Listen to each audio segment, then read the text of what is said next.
Olá, meus queridos irmãos e irmãs, eu sou o diácono Herbert da Diocese de Campos, paróquia Nossa Senhora da Conceição em Italva, e venho com muita alegria participar deste estudo que está sendo realizado sobre a Constituição Dogmática Dei Verbum, sobre a revelação divina do Papa Paulo VI.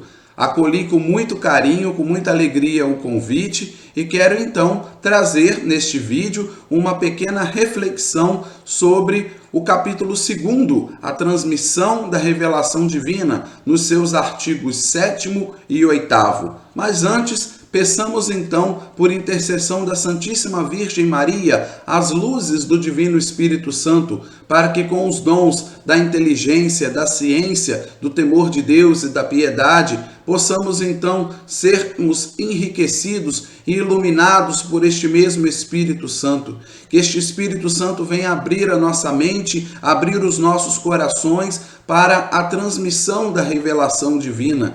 Que uma vez mergulhados nessa revelação, cuja fonte é o próprio coração de Jesus, possamos então cada vez mais transmitir este amor, sermos envolvidos por este amor e levarmos este amor a tantos irmãos, para que também conheçam verdadeiramente nosso Senhor Jesus Cristo, através da palavra, através da tradição, através da Santa Igreja. Que Maria Santíssima, a mãe por excelência da Igreja, a mãe do Verbo encarnado, a rainha dos apóstolos, possa marchar à nossa frente, abrindo os caminhos e interceder para que a cada dia mais sejamos não só meros ouvintes, mas praticantes da palavra de Deus, guardiões do depósito da fé, a fim de que possamos viver com fidelidade o nosso chamado, a nossa missão, a nossa vocação. Portanto, meus irmãos e minhas irmãs, iniciemos então, sobre a luz do Divino Espírito Santo, a nossa reflexão, invocando sobre nós a presença da Santíssima Trindade. Em nome do Pai, e do Filho, e do Espírito Santo. Amém. Maria, Mãe da Igreja, rogai por nós. Cristo é o Senhor, Cristo é o Senhor. Espírito Santo, iluminai-nos. Meus queridos irmãos e irmãs, nós estamos então refletindo sobre a Dei Verbum, uma constituição dogmática escrita pelo Papa Paulo VI, que nos fala sobre a revelação divina. E hoje estudaremos sobre o capítulo 2, nos seus artigos 7º e 8º, que irá nos falar sobre os apóstolos, sucessores e transmissores do Evangelho, e também vai nos falar sobre a Sagrada Tradição. Mas antes de entrarmos propriamente no capítulo 2, eu vejo que é necessário, se faz necessário nós recordarmos um pouco a intenção desta Constituição dogmática. Portanto, vamos voltar um pouquinho lá na introdução, para que então possamos recordar qual a intenção de Paulo VI, qual a intenção da Igreja em nos escrever a Dei Verbum sobre a revelação divina. Vejamos, o Sagrado Concílio, ouvindo religiosamente a palavra de Deus, proclamando com confiança, faz das suas palavras, ou seja, as palavras de São João, no qual nós vamos encontrar na primeira carta de João, capítulo 1, versículo 2 e 3, onde o apóstolo São João nos diz: anunciamo-vos a vida eterna, que estava junto do Pai e nos apareceu. Anunciamo-vos o que vimos e ouvimos, para que também vós vivais em comunhão conosco. E a nossa comunhão seja com o Pai e com o seu Filho Jesus Cristo. Por isso, segundo os concílios Tridentino e Vaticano I, entende propor a genuína doutrina sobre a revelação divina e a sua transmissão, para que o mundo inteiro, ouvindo, acredite na mensagem da salvação e acreditando, espere, e esperando, ame. Portanto, meus irmãos e minhas irmãs, se faz necessário sempre recordarmos e lembrarmos a intenção da Dei Verbum. Qual a intenção do Papa Paulo VI, qual a intenção da Igreja em nos apresentar este documento, Sempre que refletirmos a Constituição dogmática, precisamos entender qual é o sentido, qual é o objetivo que está por trás desta mensagem, desta reflexão. E claro, não poderia ser outro senão a transmissão da revelação divina. Uma vez que, em unidade com Trento e com o Vaticano II, a Igreja então agora vem, através de Paulo VI, propor uma genuína, uma verdadeira doutrina sobre a revelação divina e a sua transmissão, para que o mundo inteiro, para que a igreja, para que os batizados, para que os povos, para que os filhos de Deus possam então, ao ouvir a mensagem, acreditar, acreditando, esperem e esperem, amem. Existe então essa esperança de depositar na revelação divina essa esperança de um Deus que se revelou, de um Deus que se manifestou no tempo e na história, que veio ao encontro do homem, de um Deus que toma a iniciativa de nos salvar. E a partir desta revelação divina nós vamos compreendendo esta verdade. Acolhendo a mensagem da salvação, vamos acreditar nas palavras de Jesus, no seu projeto salvífico. E uma vez acreditando no projeto salvífico de Jesus, vamos depositar nele toda a nossa esperança. Por isso, esperar. Alguém que está aguardando, alguém que está ansioso pelo advento do Cristo, que virá na parousia, que voltará na sua glória. E é nessa esperança que nós então depositamos a nossa fé, para que esperando e enquanto vivemos este grande advento, possamos então amar cada vez mais.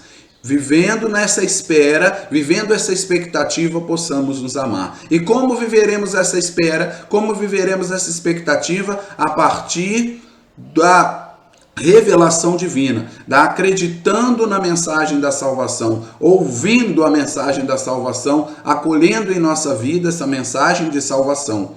E uma vez acolhida, nós vamos acreditar, procurar moldar a nossa vida toda no Evangelho, pautado na tradição e na mensagem, na doutrina dos apóstolos, na mensagem do Evangelho, que é luz, que transforma a nossa vida, que é lâmpada para os nossos pés. De um modo especial, neste mês de setembro, que estamos celebrando o mês da Bíblia, neste mês de setembro, onde a igreja no Brasil comemora os 50 anos do mês da Bíblia, o seu jubileu de ouro, que este ano nos é trazido, né, como proposta, né, para iluminar este mês da Bíblia, a carta aos Gálatas, que vai nos dizer: todos vós sois um em Cristo Jesus. Então, nesta unidade que nos apresenta como reflexão o mês da Bíblia, neste ano de 2021, comemorando seu jubileu de ouro, nos seus 50 anos, também faço aqui uma menção à carta aos Gálatas: todos vós sois um em Cristo Jesus. E porque somos um, porque vivemos esta unidade, porque cremos e acolhemos a revelação divina, nós acreditamos e esperamos.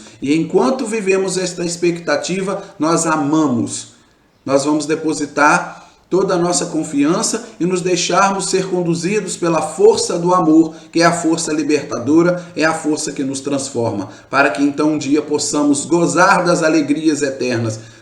Prêmio e muito mais do que um prêmio, não é? Mas aquilo que verdadeiramente está reservado a todos aqueles que foram perseverantes na fé, perseverantes no amor, perseverantes na doutrina, na mensagem do Evangelho. Então vamos ao nosso estudo, que se encontra no capítulo 2, que nos fala no artigo 7º. Os apóstolos e os seus sucessores como transmissores do Evangelho. Então hoje nós vamos refletir um pouquinho sobre a transmissão da revelação divina. Vejamos, Deus dispôs amorosamente que permanecesse íntegro, portanto, que permanecesse intacto, sem alterar, de modo preservado, puro, íntegro, que fosse transmitido a todas as gerações o quê?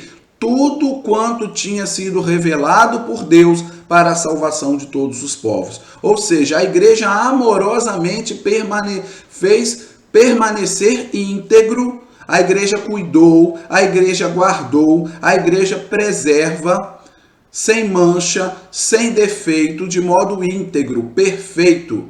Não é? Sem ferir a integridade, sem perder o seu valor, sem sofrer interferências, sem sofrer qualquer tipo de arranhão, qualquer poeira, não é? Sem mancha. A igreja cuida de quê? Por que a igreja mantém íntegro? Tudo aquilo que foi ao longo da história do tempo revelado aos homens como, né, objeto, como instrumento, melhor dizendo, para a salvação de todos os povos. Por isso, o Cristo Senhor, em quem toda revelação se consome, manda os apóstolos que preguem a todos, como fonte de toda a verdade salutar e de toda a disciplina de costumes, o Evangelho, aquele mesmo Evangelho já prometido pelos profetas e que se cumpre e se promulga pessoalmente na pessoa do Cristo. Portanto, comunicando assim os dons divinos.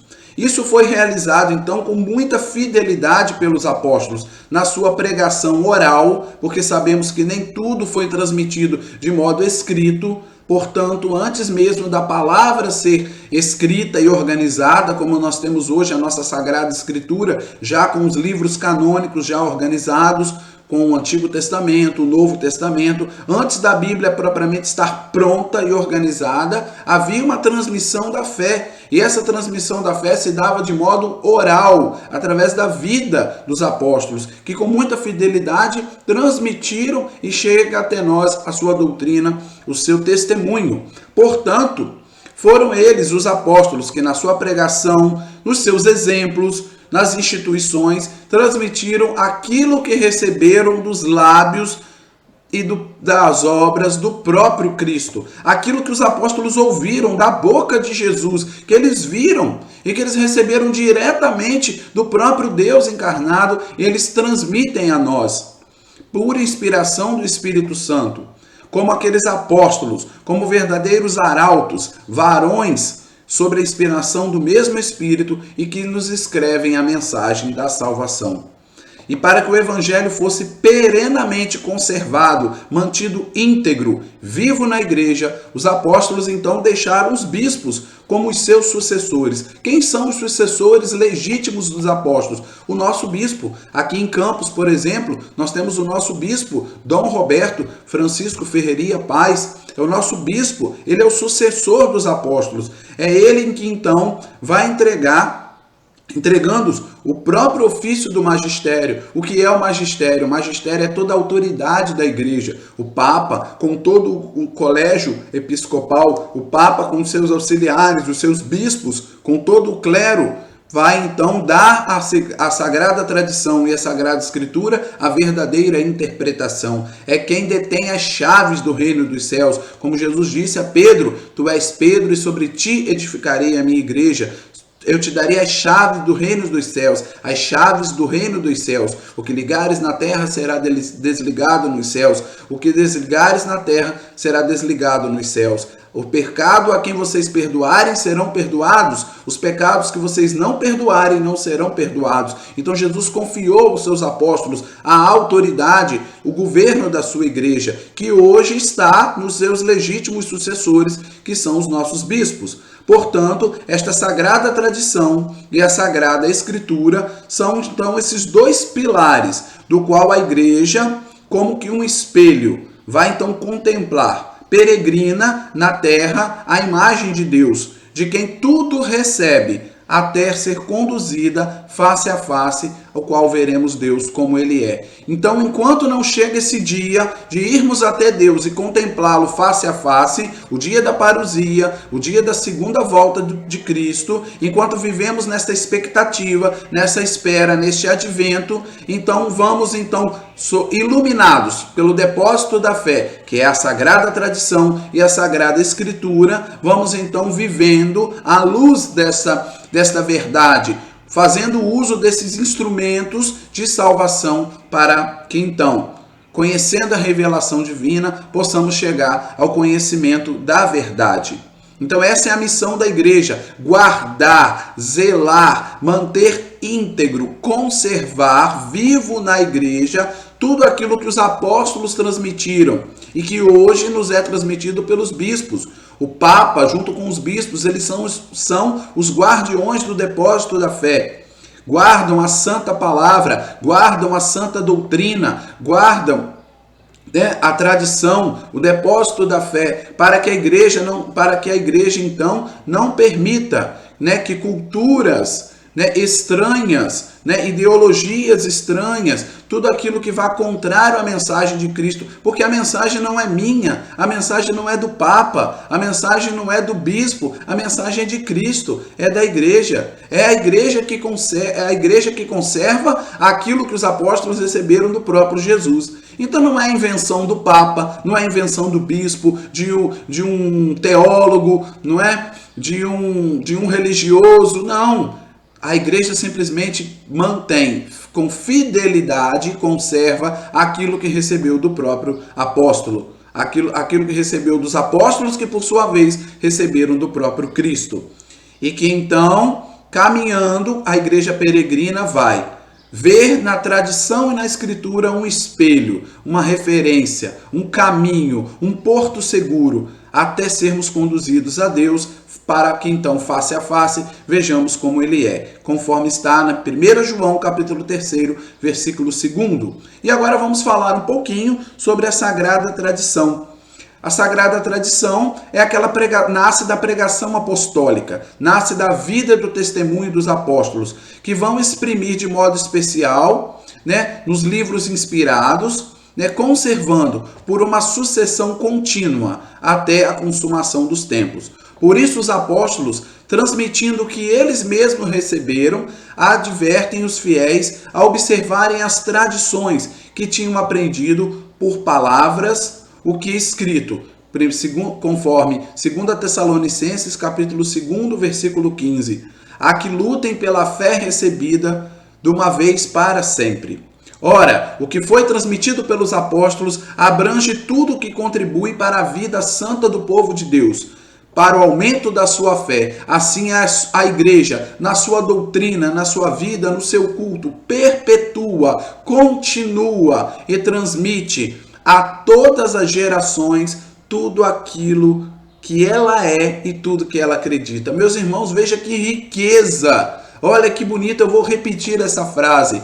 Tudo que foi transmitido pelos apóstolos, tudo que os apóstolos receberam do próprio Cristo e que transmitem e que chegam até nós hoje, abrange, envolve, abraça tudo aquilo que contribui para a vida santa do povo de Deus. Tudo que o povo de Deus precisa para viver de modo santo, para que aumente a sua fé. Para que assim a igreja, na sua doutrina, na sua vida, no seu culto, na sua missão, vai perpetuar e transmitir todas as gerações tudo que ela é, a sua essência e tudo que ela acredita. Portanto, o que a igreja é na sua essência, o que a igreja acredita, o que a igreja transmite, é tudo aquilo que recebeu dos apóstolos e do próprio Cristo, e é tudo que é necessário para a vida, tudo que é necessário para a vida santa do povo de Deus e, por consequência, aumento da sua fé.